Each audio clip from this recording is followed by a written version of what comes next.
People पानी का शेर में 2013 ये शेर गहरी खाई में पैदा होने वाले 3 शेरों में से एक था। से ज्यादा मैं उसके बारे कुछ नहीं जानता। जब ये शेर 1 साल का हुआ तो चीतल की आवाज सुनकर मैं उसके पगोहे की तरफ मुतवज्जे हुआ। ये पग रेतली नदी में सब्त थे और ये नदी मकामी सतह पर पीपल पानी कहलाती थी। पहल तो मैं ये समझा कि शायद ये शेर अपनी माँ से बिछड़ गया है, ताहम जब हफ्तों पर हफ्ते गुजरते गए और उसके पग मुझे बाकायदगी से दिखाई देते रहे तो मैंने अंदाज़ा लगा लिया कि मिलाप का मौसम नज़दीक होने की वजह से इसकी माँ ने इसे दूर हटा दिया है। कुदरत का अजीब कानून है कि एक दिन माँ अपने इसी बच्चे की हिफाजत के लिए जान तक दे सकती है और अगले दिन इससे इस तरह अजनबी हो जाएगी। ताहम इस तरह कुदरत वालिदैन और बच्चों के माबैन अफजाइश नस्ल रोकती है। इन सर्दियों में इस शेर का गुजारा मोर, काकड़, छोटे मोटे सुअर और इक्का दुक्का चीतल पर था। इसकी रहाइश एक बहुत बड़े दरख्त के गिरे हुए खोखले तने में थी जो बज़ाहिर किसी वजह के बगैर ही गिर गया था। इसे खोखला करने का काम वक्त और सहा ने सरंजाम दिया था। अपने ज्यादातर शिकार वो यहीं लाता था और सर्द दिनों में यहीं वो धूप सिनुकता था। इससे पहले यही काम इसी जगह बहुत सारे तेंदुए भी कर चुके थे। जनवरी के अवाखिर में मैंने इस शेर को पहली बार करीब से देखा। एक शाम में बगैर किसी खास मकसद के सैर पर निकला हुआ था कि मैंने एक जगह एक कौवे को जमीन से उड़कर दरख्त पर बैठते और फिर अपनी चूंच साफ करते हुए देखा। कौवे, गिद्ध और नीलकंठ ऐसे परिंदे हैं जो हिंदुस्तान और अफ्रीका में हमेशा दरिंदों के शिकार की निशानदेही करते हैं। इस बार कौवे ने मेरी निशानदही गुज़िश्ता रात के वाक़ये की तरफ मबजूल कराई। एक चीतल को शिकार किया गया था और शेर ने उसे खाया भी था। मेरी ही तरह कुछ और राहगीर भी उसकी तरफ मुतवज्जे हुए थे क्योंकि सड़क यहाँ से 50 गज ही दूर थी। उन्होंने बाकी बच्चे चीतल से गोश्त काट लिया था। अब यहाँ महज चंद हड्डियां और जमे हुए खून के कुछ लोथड़े ही बाकी बच्चे थे। उन्हीं से कौवा अपना पेट भर रहा था। चूंकि ये चीतल सड़क से इतना नज़दीक और खिले मैदान में मौजूद था, मुझे यकीन था कि शेर ने उन लोगों को गोश्त काटते नहीं देखा और जल्द ही आता होगा, इसलिए मैं आलू बुखारे के दरख्त पर चढ़कर हर मुमकिन तरीके से आराम से बैठ गया। अगर आप कारीन शिकार किए गए जानवरों पर छपकर बैठने के सिलसिले में मुझसे इत्तेफाक न करें तो मुझे कोई शिकायत नहीं। ताहम मेरी याददाश्त में मौजूद शिकार की चंद बेहतरीन यादें इसी से वाबस्ता हैं। उनकी इब्तिदा तब हुई थी जब मेरे पास मिज़ल लोडर बंदूक थी जिसके कुंदे और टूटी हुई नाली को तांबे की तारों से बांधा गया था और मैं शेर के शिकार करदा लंगूर के पास मौजूद दरख्त पर छपकर बैठा था। और अब से चंद दिन कबल जदीद तरीन राइफल हाथ में लिए मैंने शेरनी और उसके 2 जवान बच्चों को शिकार करदा सान भर खाते देखा। मुझे हर बार एक जितनी खुशी हुई। ये सच है कि इस बार मेरे सामने नीचे कोई शिकार करदा जानवर नहीं था, ताहम मौजूदा हालात की रोशनी में मेरे लिए शेर पर गोली चलाने का मुनासिब मौका था। जंगली जानवरों को अपनी तरफ मुतवज्जे करने के लिए यहाँ काफ़ी मिकदार में खून मिट्टी में जज्ब हो चुका था। इसका तजर्बा भी फौरन ही हो गया कि एक बूढ़ा सुअर जो कुछ फासले पर झाड़ियों में आराम से चल रहा था, अचानक ही हुआ कि रुख बदलने से खून की बो सूंघ कर अपनी जगह रुक गया था। थूतनी ऊपर उठाए खून की बो सूंघ रहा था। इसी तरह चलते हुए वो हर चंद गज बाद दाएं या बाएं मुड़ता और फिर हुआ कि रुख पर आ जाता। जमीन पर पग न होने की वजह से सुअर मुझसे कहीं ज्यादा आसानी से तहकीक कर रहा था। उसने आसानी से मालूम कर लिया कि शेर ने चीतल को मारा था। एक बार फिर उसने तसल्ली की कि खाने को कुछ नहीं बचा। सुअर भागकर नजरों से ओझल हो गया। मखमली सींगों वाले 2 चीतल हुआ के मुखालिफ रुख से सीधे इसी जगह पहुंचे। इससे जाहिर होता है कि उन्होंने रात को शेर को शिकार करते देखा था। बारी बारी जमीन को सूंघने के बाद जब उनकी तसल्ली हो गई तो वापस लूट गए। तजस्सुस महज इंसानी फितरत नहीं बल्कि बहुत सारे जानवर महज तजस्सुस की बदौलत अपनी जान से हाथ धो बैठते हैं। बरामदे में मौजूद कुत्ता किसी साए पर भौंकता है। हिरन अपने झुंड से अलग होकर ऐसी घास को देखने बढ़ता है जो हुआ चलने के बावजूद नहीं हल रही और शिकार की तलाश में बैठा हुआ तेंदुआ मौके से फ़ायदा उठा लेता है। सरमाई सूरज अभी गुरूब होने के करीब था कि सामने दाएं जानिब किसी हरकत से मैं मुतवज्जे हुआ। 2 झाड़ियों की दरमियान से होता हुआ कोई जानवर 30 गज दूर सीधा मेरे दरख्त की समत चलता आया। پھر میرے نزدیک موجود جھاڑیاں الگ ہوئیں اور ان سے شیر اتنی لاپرواہی سے نکلا کہ اس نے دائیں بائیں دیکھنے کی زحمت تک نہ کی۔ وہ سیدھا اسی جگہ پہنچا جہاں اس کا شکار تھا۔ جو ہی اسے احساس ہوا کہ اس کا اتنی محنت سے مارا ہوا شکار غائب ہو چکا ہے، اس کی مایوسی قابل دید تھی۔ اس چیتل کو شاید اس نے گھنٹوں کی محنت کے بعد مارا ہو۔ چیتل کی بچی کھچی ہڈیوں اور خون سے ہٹ کر اس کی توجہ اب درخت کے اس تنے کی جانب مبذول ہو گئی جہاں دیہاتیوں نے چیتل کو رکھ کر کاٹا تھا۔ اس پر گوشت کے چند ریزے لٹک رہے تھے۔ میں اکیلا آدمی نہیں تھا جو ان جنگلوں میں بھرے ہوئے ہتھیار لیے پھرتا تھا، اور اگر اس شیر نے جوان ہو کر بڑا شیر بننا تھا تو اسے دن کی روشنی میں بغیر مناسب دیکھ بھال کیے کھلے میں نکلنے کے خطرے سے آگاہ کرنا لازم تھا۔ عام طور پر بندوق سے چلائے گئے چھوٹے چھروں سے یہ کام بخوبی ہو جاتا تھا، ہم اب یہی کام میری رائفل کو سر انجام دینا تھا۔ جو ہی اس نے سر اٹھا کر ان ریشوں کو سونگنا شروع کیا، میری رائفل کی گولی اس کی ناک سے 1 انچ دور لکڑی میں دھنس گئی۔ ساری زندگی میں ایک بار مزید اس شیر نے یہ غلطی دہرائی۔ اگلی سردیوں میں نے اس شیر کو کئی بار دیکھا۔ اب اس کے کان اتنے بڑے نہیں دکھائی دیتے تھے اور اس کی کھال اب جوان شیر کی کھال میں بدل چکی تھی۔ اس نے اپنی رہائش گاہ بدل دی تھی اور تیندوے اس کی پرانی رہائش گاہ میں آ چکے تھے۔ یہ شیر اب پہاڑ کے دامن میں موجود گھنی پٹی میں رہنے لگا تھا اور کم عمر سان بھر اس کا شکار بننے لگے تھے۔ ہر سال کی طرح اس بار بھی جب ہم سردیوں میں پہاڑ سے نیچے اترے تو اس کے پگ مجھے کہیں دکھائی نہ دیے۔ کئی ہفتوں تک تو مجھے یہ خیال رہا کہ شاید یہ شیر اب کہیں اور چلا گیا ہے۔ تاہم ایک دن ایسا ہوا کہ اس کے پگوہے دوبارہ دکھائی دینے لگے اور اس کے ساتھ ہی ایک شیرنی کے پگ بھی موجود تھے۔ شاید اسی ساتھی کی تلاش میں شیر نکلا ہوا ہوگا۔ ایک بار میں نے ان شیروں کو اکٹھے بھی دیکھا۔ اس دن میں سورج نکلنے سے پہلے سے ایک سراک گائے کی تلاش میں نکلا ہوا تھا جو پہاڑ کے دامن میں رہتی تھی۔ واپسی کے راستے پر میں نے ایک گدھ دیکھا جو سال کے درخت پر بیٹھا ہوا تھا۔ اس گدھ کی پشت میری جانب تھی اور اس کا رخ سامنے موجود گھاس کے چھوٹے قطعے کی جانب تھا جس کے پیچھے گھنا جنگل شروع ہو جاتا تھا۔ جنگل میں ابھی تک شبنم موجود تھی اور بغیر کسی آواز کے میں درخت تک پہنچا اور تنے کی اوٹ سے دوسری جانب دیکھنے لگا۔ چھوٹی جھاڑیوں سے ایک نر سانبھر کی لاش دکھائی دی۔ لاش اس لیے کہ کوئی بھی زندہ سانبھر اس طرح نہیں لیٹ سکتا۔ پاس موجود کائی سے ڈھکے ایک پتھر پر چڑھ کر میں نے پورا سانبھر دیکھا۔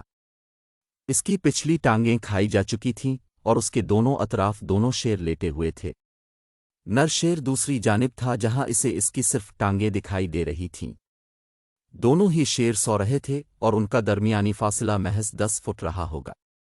یہاں سے 10 فٹ آگے اور 30 فٹ بائیں جانب جا کر میں شیر کی گردن پر گولی چلا سکتا تھا۔ تاہم یہ منصوبہ بناتے وقت میں گدھ کو بھول گیا۔ جہاں میں کھڑا تھا وہاں سے گدھ مجھے نہیں دیکھ سکتا تھا، تاہم جو ہی 10 فٹ آگے بڑھا اس نے مجھے دیکھ لیا۔ اتنے قریب دیکھ کر اس نے چیخ ماری اور اڑا۔ تاہم اس کے اوپر ایک بیل موجود تھی جس سے ٹکرا کر شور مچاتا ہوا گدھ زمین پر گرا۔ ایک لمحے کے اندر ہی شیرنی بیدار ہو کر غائب ہو گئی تھی، جبکہ شیر بھاگنے میں کچھ ساست تھا۔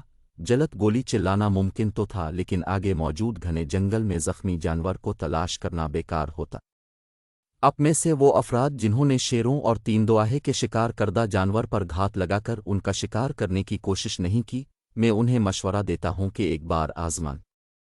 شکار کا بہترین طریقہ ہے، تاہم گولی چلاتے ہوئے پوری احتیاط کرنی ہوگی کہ یا تو جانور مارا جائے یا پھر شدید زخمی ہو کے حرکت کے قابل نہ رہے، ورنہ انجام بہت خطرناک بھی ہو سکتا ہے۔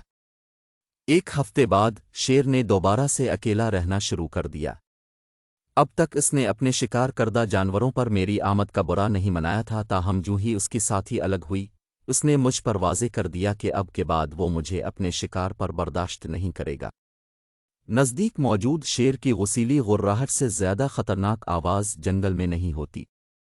اگلے مارچ میں اس شیر نے پہلی بار پوری طرح جوان ایک بھینس ماری۔ اس شام میں پہاڑ کے دامن کے پاس ہی تھا جب میں نے بھینس اور شیر کی کشمکش کی آوازیں سنیں۔ میں نے اندازے لگایا کہ یہ آوازیں 600 گز دور کھائی سے آ رہی ہیں۔ راستہ بہت دشوار تھا اور زیادہ تر جگہوں پر پتھر اور کانٹے دار جھاڑیاں موجود تھیں۔ جب میں اس جگہ پہنچا جہاں سے کھائی کا نظارہ ممکن تھا تو بھینس کی کشمکش دم توڑ چکی تھی، تاہم شیر کہیں دکھائی نہ دیا۔ 1 گھنٹے تک میں رائفل کی لبلبی پر انگلی رکھے لیٹا رہا، تاہم شیر نہ دکھائی دیا۔ اگلی صبح پو پھٹنے پر میں جب اسی جگہ لوٹا تو بھینس اسی طرح پڑی تھی جیسا کہ میں چھوڑ کر گیا تھا۔ نرم زمین پر کھروں اور پنجوں کے نشانات تھے، جس سے پچھلی شام کی کشمکش کی شدت کا اندازہ ہو سکتا تھا۔ جب تک شیر نے بھینس کی ٹانگوں کے پٹھے نہیں کاٹ دیے، اسے گرانے میں کامیاب نہ ہو سکا۔ یہ کشمکش 10 سے 15 منٹ تک جاری رہی ہوگی۔ شیر کے پگوہے پر چلتے ہوئے میں نے کچھ دور ایک پتھر پر خون کے دھبے دیکھے۔ 100 گز آگے جا کر گرے ہوئے ایک درخت پر خون کے مزید نشانات دکھائی دیے۔ بظاہر شیر کو یہ زخم بھینس کے سینگوں سے سر پر لگا تھا۔ یہ زخم اتنا کاری تھا، شیر اب بھینس کو بھلا کر چل پڑا تھا اور دوبارہ واپس نہ لوٹا۔ میرے دیے ہوئے سبق کو 3 سال بعد شیر نے بیلاتی ہوئے ایک بار اپنے شکار کردہ جانور پر بے احتیاطی سے لوٹا۔ شاید اس کے پاس یہ بہانہ ہو کہ شیر کے شکار کا موسم ختم ہو چکا تھا۔ اس بار اس کا سامنا کرنے ایک مقامی زمیندار اپنے مزاریوں کے ہمراہ درخت پر موجود تھا۔ زمیندار کی گولی شیر کے شانے میں لگی اور شانے کی ہڈی توڑ گئی۔ اس کا پیچھا کرنے کی کوشش نہیں کی گئی اور 36 گھنٹے بعد اس شیر کے شانے پر مکھیاں بھننا رہی تھیں جب یہ انسپیکشن بنگلے کے احاطے سے ہوتا ہوا پل عبور کر کے نوکروں کے کوارٹروں سے ہوتا ہوا خالی گودام کی 4 دیواری میں جا بیٹھا۔ ان کوارٹروں کے سب مکینوں نے اسے گزرتے ہوئے دیکھا۔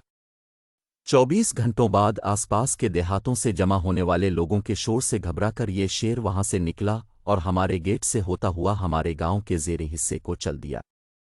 گزشتہ روز ہمارے مزاریوں میں سے کسی کا ایک بیل مر گیا تھا، جسے لوگوں نے گھسیٹ کر وہاں جھاڑیوں میں ڈال دیا تھا۔ شیر نے اسے دیکھ لیا اور اگلے چند روز اس نے اسی بیل کو کھا کر گزارا کیا۔ پینے کے لیے پاس موجود آبپاشی کی نالی اس کے کام آئی۔ 2 ماہ بعد جب ہم پہاڑ سے نیچے اترے تو یہ شیر بچھڑوں، بھیڑوں اور بکریوں وغیرہ پر زندہ تھا جو وہ گاؤں کے کناروں سے پکڑ لیتا تھا۔ مارچ تک اس کا زخم بھر گیا تھا، تاہم اس کا پنجہ اندر کی جانب مڑ گیا تھا۔ جس جنگل میں وہ زخمی ہوا تھا وہاں واپس پہنچ کر شیر نے دیہات کے مویشیوں سے بھاری خراج وصول کرنا شروع کر دیا۔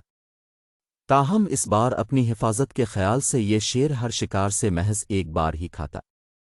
اس طرح اس کی ہلاکت خیزی 5 گنا بڑھ گئی تھی۔ جس زمیندار نے اسے زخمی کیا تھا کے پاس سب سے زیادہ مویشی تھے اور شیر سے سب سے زیادہ نقصان بھی اسے ہی پہنچ رہا تھا۔ اس کے پاس تقریباً 400 گائیں اور بیل تھے۔ آنے والے برسوں میں شیر کی شہرت اور اس کی جسامت یکساں انداز میں بڑھتے چلے گئے۔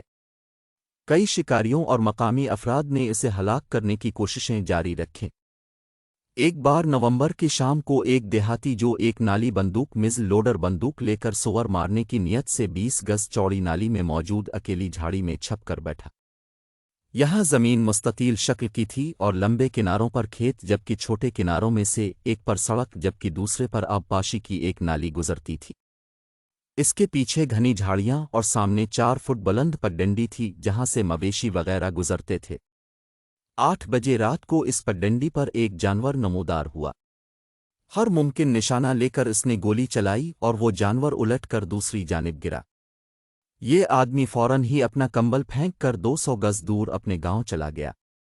وہاں لوگ جمع ہوئے اور جب انہوں نے شکاری کی کہانی سنی تو افسوس ظاہر کیا کہ اگر اس سور کو فوراً نہ لیا گیا تو گیدڑ اور لڑ بگڑ کھا جائیں گے۔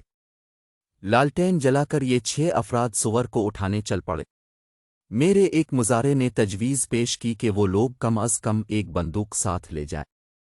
بعد ازاں اس نے مجھے بتایا کہ اسے بھی شامل ہونے کو کہا گیا تھا، لیکن گھنی جھاڑیوں میں زخمی سور کو تلاش کرنے کی ہمت اس میں نہیں تھی۔ تاہم اس کی تجویز کے مطابق بندوق میں ڈھیر سارا بارود ڈالتی وقت لکڑی کی سلاخ ٹوٹ گئی۔ بظاہر اس حادثے نے ان 6 افراد کی جان بچا لی۔ آخر کار لکڑی کو نکال کر چھرے وغیرہ ڈال کر بندوق بھری گئی اور یہ لوگ چل پڑے۔ موقع پر پہنچ کر انہوں نے سور کی تلاش شروع کی تو انہیں خون دکھائی دیا۔ تاہم پورا علاقہ چھان مارنے کے بعد انہیں اپنی کوششیں ترک کرنی پڑیں۔ اگلی صبح وہ لوگ پھر لوٹے۔ اس بار میرا متذکرہ بالا مزارے بھی ان کے ساتھ تھا۔ یہ بندہ جنگل کے بارے دیگر افراد کی نسبت زیادہ معلومات رکھتا تھا اور جہاں انہوں نے ڈھیر سارا خون دیکھا वहां से इसने खून से सुने हुए कुछ बाल भी उठाए और मेरे सामने पेश किए। बाल देखते ही मैं पहचान गया कि ये शेर के बाल हैं।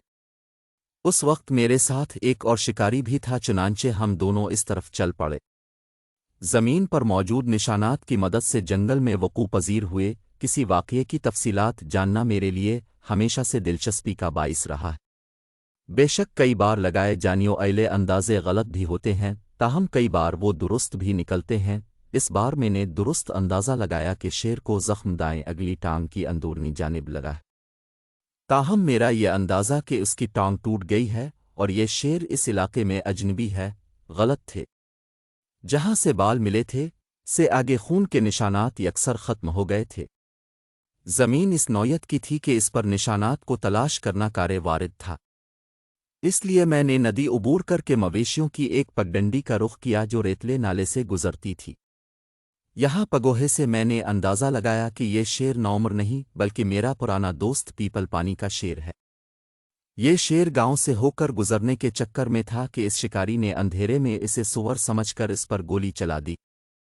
पहली बार जख्मी होने के बाद वो आबादी में इंसानों और जानवरों को कोई नुकसान पहुंचाए बगैर गुजरा था, ताहम अब ये शेर अब बड़ा हो चुका था और अगर तकलीफ भूख ने इसे मजबूर किया तो बहुत नुकसान पहुंचाएगा। अगर ऐसा होता तो बहुत ही नुकसान हो जाता, क्योंकि ये इलाका गुंजान आबाद था। मुझे एक हफ्ते के अंदर अंदर एक इंतहाई ज़रूरी काम के लिए जाना पड़ता जो मुलतवी नहीं किया जा सकता था। 3 दिन तक मैंने नदी और पहाड़ी के दामन तक जंगल में 1 इंच छान मारा। ये इलाका 4 मुरब्बा मील बनता था, ताहम शेर कहीं दिखाई ना दिया। चौथे रोज़ दोपहर को जब मैं दोबारा तलाश शुरू कर ही रहा था तो मुझे एक बूढ़ी औरत और उसका बेटा जंगल से जलत निकलते दिखाई दिए। उन्होंने बताया कि पहाड़ के दामन में एक शेर बोल रहा था और जंगल में मौजूद सारे मवेशी घबराए हुए थे। राइफल साथ हो तो मैं अकेला जंगल में जाना पसंद करता हूँ। अकेला बंदा जंगल में ज़्यादा खामोशी से फिर सकता है और दूसरा किसी भी दुश्वारी में अकेला बंदा ज़्यादा आसानी से निकल सकता है। ताहम इस बार ये लड़का मुझे वो जगह दिखाने के लिए बेकरार हो रहा था जहां इसने शेर को बोलते सुना था। पहाड़ी के दामन में पहुंचकर लड़के ने घनी झाड़ियों की तरफ इशारा किया जो आग से बचाव वाले रास्ते के दूसरी जानिब पीपल पानी नदी के पास था। नदी से 100 गज दूर और उसके मुतवाज़ी एक 20 फुट लंबा निशेब था जो मेरी जानिब तकरीबन खाली जबकि दूसरी जानिब घनी झाड़ियों से घिरा हुआ था। एक पगडंडी इस निशेब से जाविया कायमा बनाते हुए गुजरती थी। अगर शेर इस तरफ आता तो मुझे पूरी तरह यकीन था कि वो झाड़ियों से निकल कर रुकेगा जहां इस पर गोली चलाई जा सकेगी। मैंने यहीं खड़े होने का सोचा और लड़के को एक दरख्त पर इस तरह बिठा दिया कि इसके पीर मेरे शानों को लग रहे थे। इसे मैंने हिदायत की कि जो ही वो बुलंदी से शेर को देखे तो पीर की हरकत से मुझे आगाह करे। फिर मैंने दरख्त से पुश्त लगाई और शेर की आवाज़ निकाली। अब में से वो लोग जो जंगल में बहुत अरसा गुजार चुके हैं को जोड़े की तलाश में निकली शेरनी की आवाज़ के बारे बताना फजूल है।